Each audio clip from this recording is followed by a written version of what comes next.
basing on their reaction to playing against Israel, it would seem that the advocacy tone among African teams was getting louder at this point. And that is with good reason. Remember in 1957, CAF had finally been founded. Ghana had gotten its independence, leading to an upsurge in Pan-Africanism and nationalism, the first sub-Saharan African country to get its independence. Right? And there's a great quote here, quoted in Peter Allege's book, and is quoting historian Eric Hobsbawm, who says, "The imagined community of millions seemed more real as a team of 11 named people."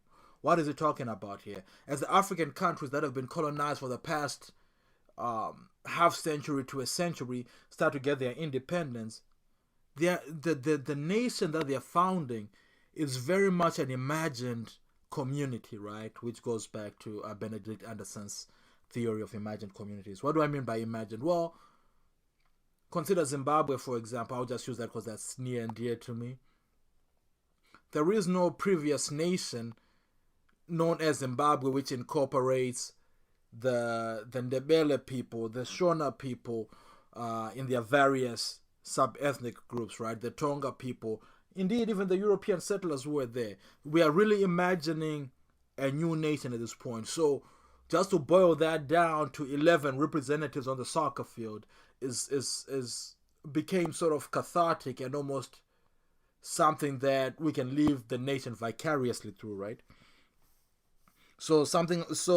And I'll continue to quote Peter Allege for a little bit here.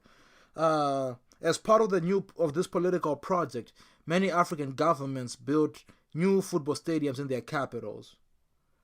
In a departure from the few colonial era stadiums, smaller facilities, usually with one grandstand and overall capacity of less than 20,000 spectators, independent African stadiums were large, modern cathedrals of sport, symbols of modernity and national pride. Then he goes on to list a little bit later where how a lot of the soccer stadiums that were being established bore some sort of shout out to independence, including Independence Stadium in Accra, Ghana, and Lusaka as well.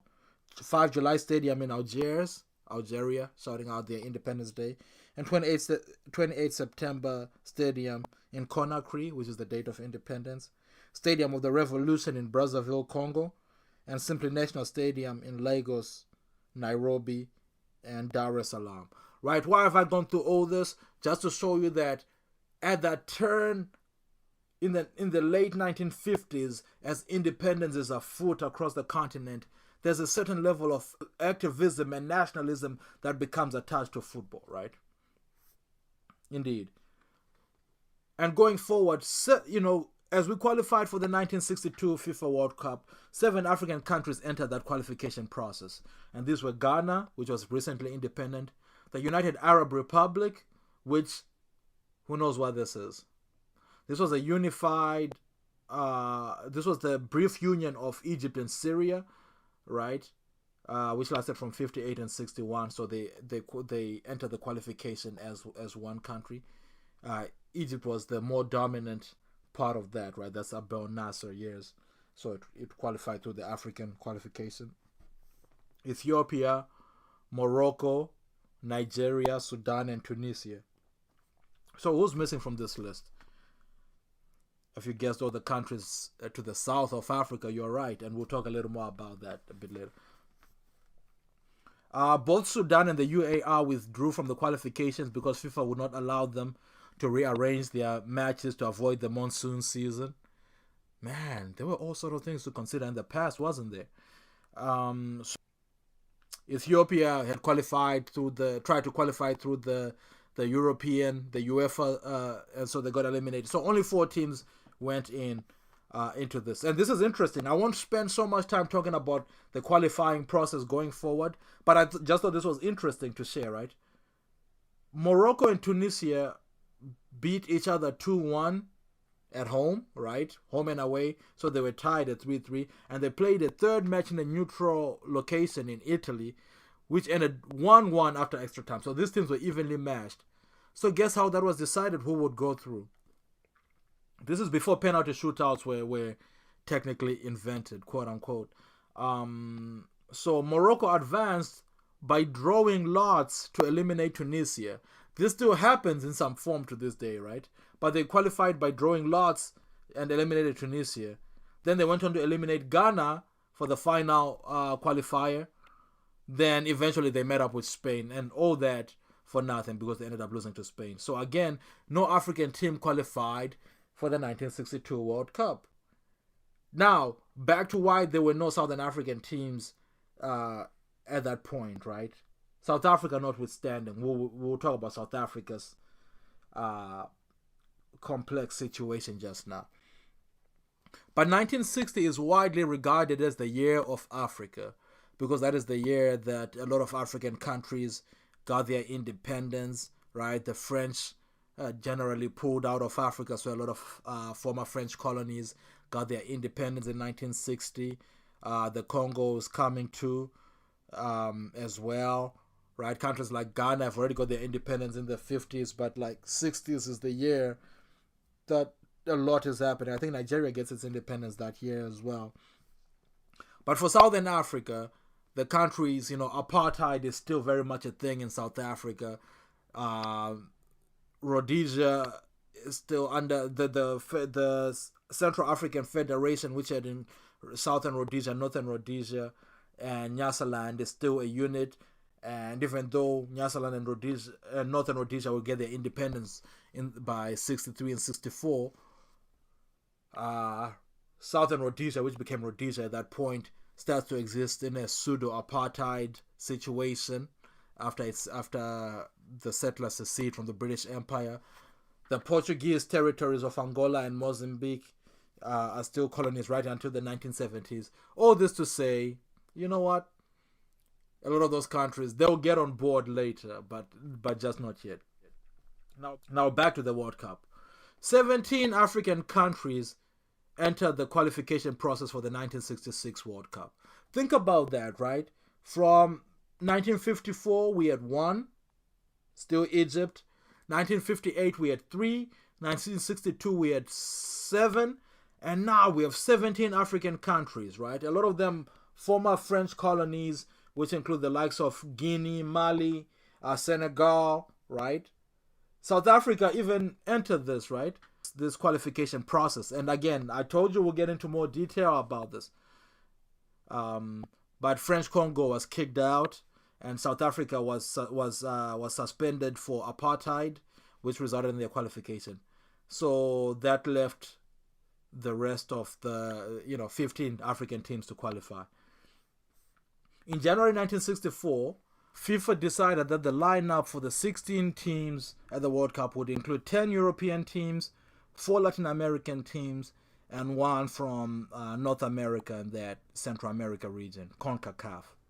That left just one place to be fought for by 3 continents, Africa, Asia, and Oceania.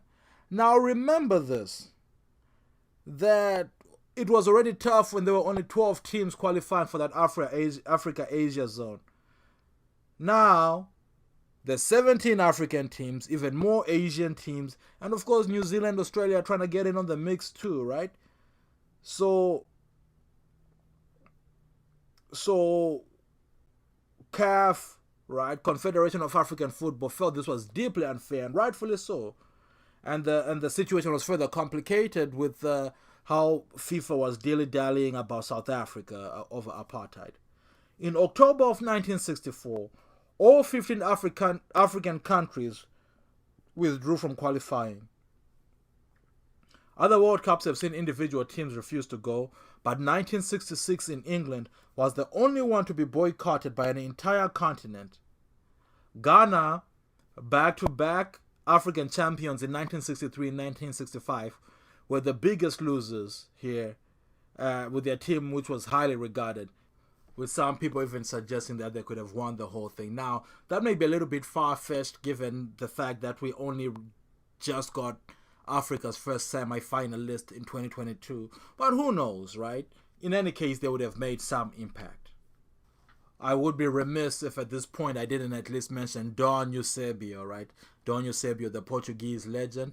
He was, however, raised in Mozambique. He moved to Portugal And he went on to score 9 goals in this tournament in one of the most phenomenal World Cup performances we've ever seen, which still ranks among the top 5 hauls in a single World Cup, right? I think there's Jules Fontaine of France who has 13, the likes of Gerd Müller at 10, but Eusebio has 9 goals in a single World Cup, which is something we haven't seen definitely not in my lifetime, right? The likes of Miroslav Klose and Brazilian Ronaldo came closest. But in any case, Don Eusebio representing Portugal, but indeed we can start to see the potential for African brilliance here.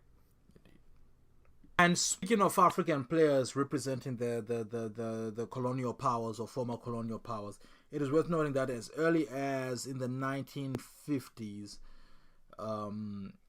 we would see West African and Equatorial African players being subsumed under the Grand France project right up until independence, right? So that is to say, France had a colonial system of direct rule that was somewhat different from the British system, in which the colonies acted as somewhat provinces of Grand France, if you will. So they would incorporate these players. This is important to this day, right? When you see the makeup of the French team to this day, and I think the team that played in the World Cup final, by the end of it, was all people of African descent, and we're not talking about people of African descent going back who have been French citizens for decades, right? It's all people who are either immigrant to France or second generation for the most part, which is a different conversation unto itself, but we can see that it has its roots in the Grand France project of the colonial era, indeed.